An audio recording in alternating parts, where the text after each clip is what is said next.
Australia is a popular destination for U.S. travelers, but the road safety laws differ quite a bit from the U.S. and can be confusing to American tourists. Henry Carus is with us today to talk about how road safety laws differ between Australia and the United States and what tourists need to know to ensure safe travel. So Henry, thanks for being here today. Oh, my pleasure, Cindy. Henry, you have a unique perspective because you live in Australia, but you also worked in the U.S. as a New York City trial lawyer. What can you tell us about the differences in road safety laws in the two countries? Look, there's a paramount difference just because of the fact is that we travel on a different side of the road. We in Australia travel on the left side of the road, and the United States travels on the right. So anyone switching from one state or country to another has to suddenly change the whole way that they see the road. There are some quirks and some difficulties about how intersections are managed. We use a lot of roundabouts. But the factor that really strikes me, which is an important one for travelers to understand, is probably the level of enforcement of the road laws. They're similar in many ways, speed, changing of lanes, and things of that nature, but the enforcement level in Australia is so much higher, especially in the city environments. What would you say are the major issues facing a driver coming from one country to the other? Well, you first get into the car, and the first thing that really kind of shocks you is that you're on the wrong side of the car. You're on what you would normally think to be the passenger side of the car, and your mirrors are all in the wrong spot, so to speak, and your controls are on the wrong side of the car, and your orientation is totally out.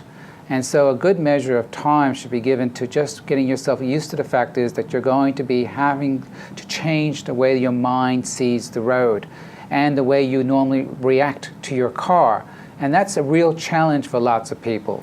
You mentioned that there are roundabouts. Now, what exactly is a roundabout? It's a great expression. And it's used colloquially in many ways to discuss things here too. But a roundabout is an intersection where four roads come together, or two roads really come together, both sides of the road, so to speak. And instead of having a stop sign or a red light or another traffic control device, all you have is a circle. And the cars approaching have to know who to give way to at the roundabout, who has the priority. And in Australia, we give way to the first car to our right. That means I can come to that roundabout. I can have cars to my left, and I can disregard them completely. I only have to focus on whether there's a car to my right. And if there isn't a car to my right, then I can just proceed. And that can be very confusing to someone who's not used to them, because they'll come to the intersection, they'll see a car to their left, and they'll go, what do I do now? And it takes a bit of confidence and sort of familiarity to understand you've got the right of way. You can just travel through that roundabout.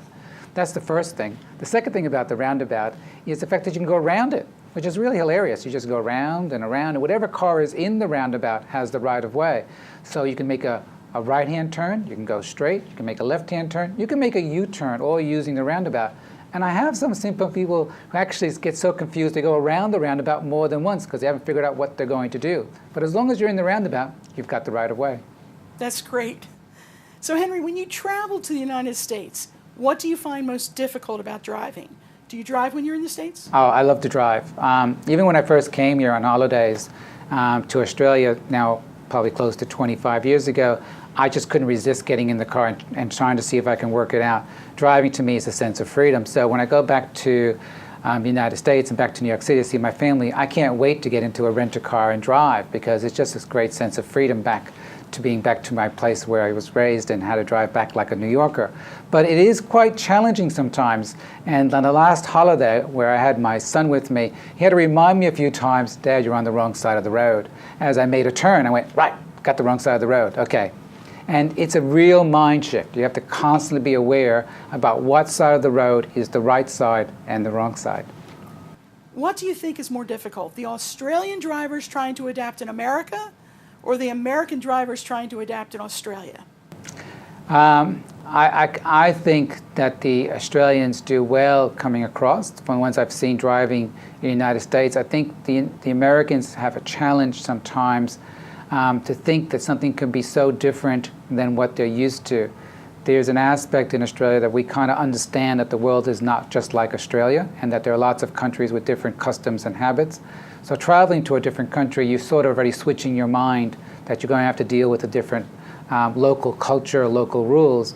Americans have a more, I think, expansive mindset and think that their way of living is probably similar to every place else. So the idea they're going to be on the wrong side of the road is challenging, especially when they can go through Europe and they'll be similar to the United States, and only England will challenge them. Australia will challenge them, because this road law is, we hail from our English heritage here in Australia. That's very interesting. Henry, frankly, I think you should put together a legal guide for Americans and Australians that compares transportation and safety laws in the two countries. What do you think about that? I think it'd be great as a travel guide. I'm not sure anyone would want to read me as a lawyer. As a travel guide, it'd be quite fun. It could be humorous. It can have some anecdotal stories that I think we all can share from our experience. So I'll look into it, Cindy. It's a good idea. Well, we'll look forward to that. Henry, thank you so much for your time today. My pleasure, Cindy. Be well. Until next time, this is Cindy Speaker for Victoria Law TV.